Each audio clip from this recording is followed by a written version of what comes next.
Hello, welcome to the new video. This, as you can see, is the new Dacia Jogger, and we use the opportunity of having a bank holiday and this beautiful weather to go for a kart session to Hodonín. So let's come with us for a kart session, and on the way we're going to measure the fuel consumption of this 1.0 TC LPG, which is, I think, the best engine at the moment for the Dacia Jogger. So let's go to Hodonín.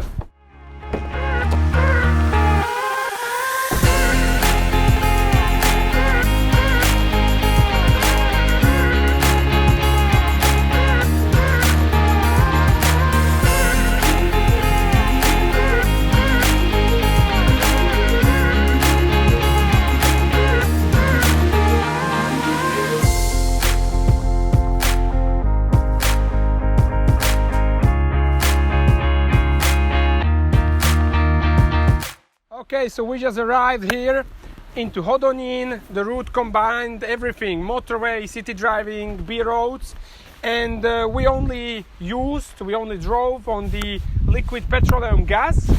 And the average fuel consumption with this Jogger, 4 people, 4 big men of us, was 8.8 liters per 100 kilometers. So yeah, not a bad number.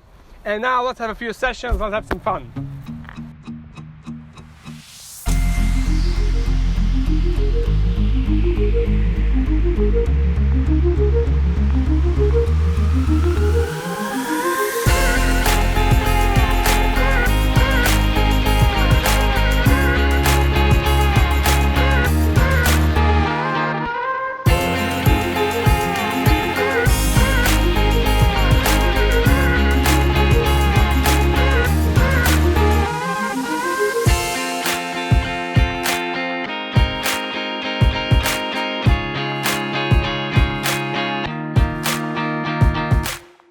Okay, so we enjoyed 2 beautiful sessions.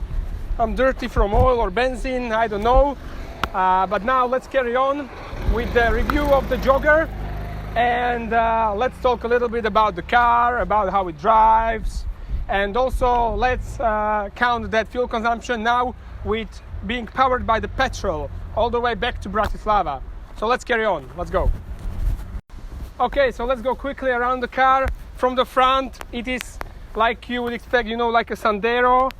Here we have 16-inch wheels. They have tires 205 60 R16 Continental Eco Contact 6 tires. As we move further down the car, in this line is where the Sandero stops, and it is a completely car on its own because it goes higher here, so that there is more space for the passengers in the back. And in the third row, which we don't have because this is a 5-seater version, so it's a completely car on its own. And then we come to the boot, which has 607 liters. It's pretty big, it's pretty boxy. There are all sort of hooks and straps, so yeah, it's pretty good. And also the car is very long. It really is very long. It's like a small bus, and that says about the wheelbase, which is 2,897 millimeters, so it's pretty long. Even though the wheelbase is pretty long, the seating in the second row, which is all we have because we don't have the third row, is not so good because my knees are already touching the seat in front of me. In terms of my feet, it's actually pretty good. Also in terms of headspace, that's actually really good. Otherwise, what I'm missing back in here, of course, you have big trays for the bottles, but what I'm missing are the USB connectors for charging the phone. There is only a 1 12-volt socket in the back and no air conditioning vents out of the central console, so that is a minus for the Dacia. Okay, so in terms of driving, in the interior I feel really like in a normal Dacia Sandero. I don't feel like sitting in an MPV. The sitting position is quite low, quite like in the Sandero, so it's pretty good.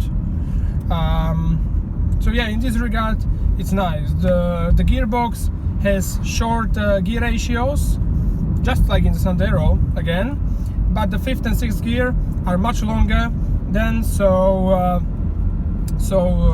the consumption on the motorway, thanks to them, is not so bad. On the motorway at 130 kilometers per hour, it has 2,900 RPM, which is pretty okay.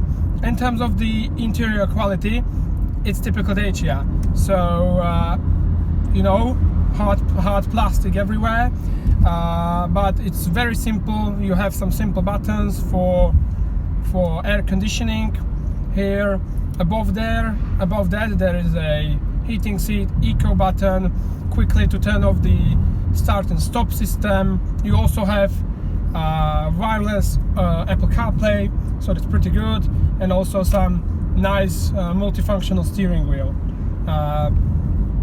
Also what Dacia did in these new Dacias is this textile thing on the dashboard, which is pretty nice. It is also on the door panel, and it's pretty okay. It's giving it more of a nice feeling. In terms of quietness of the ride, you can feel the wind quite a bit, but it's not too bad.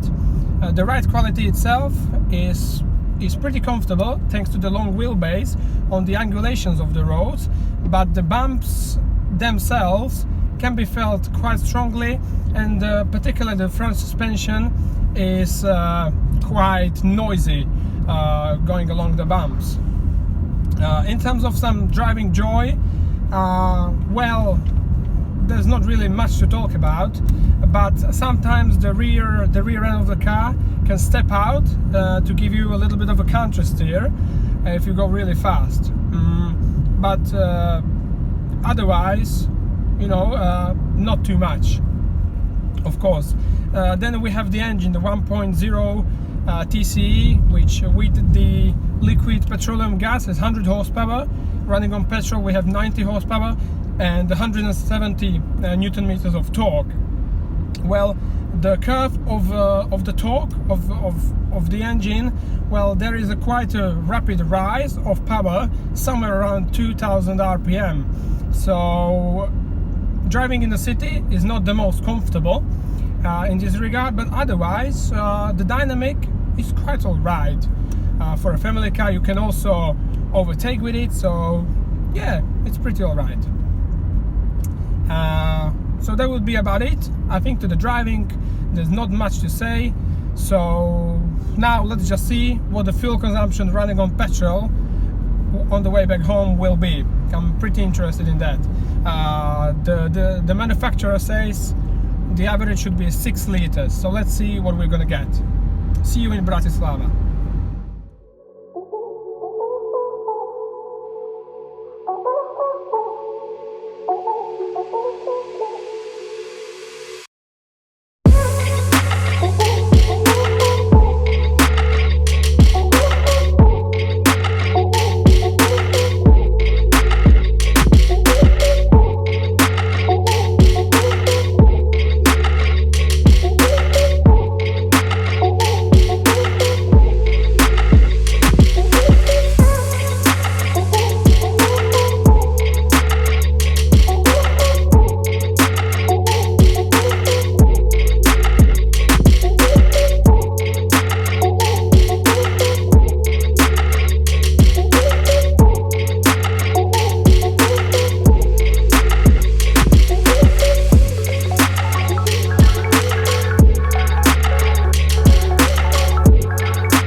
Okay, so now we're back in Bratislava. We went the same pace, the same route as before, but on petrol. And this car have eaten 6.1 liters per 100 kilometers on average. So that's a pretty good fuel consumption. It is the same what the manufacturer says. That's pretty good. Some other things that I noticed on the journey: it's quite windy now, the weather, and on the motorway the wind was moving us from side to side a little bit.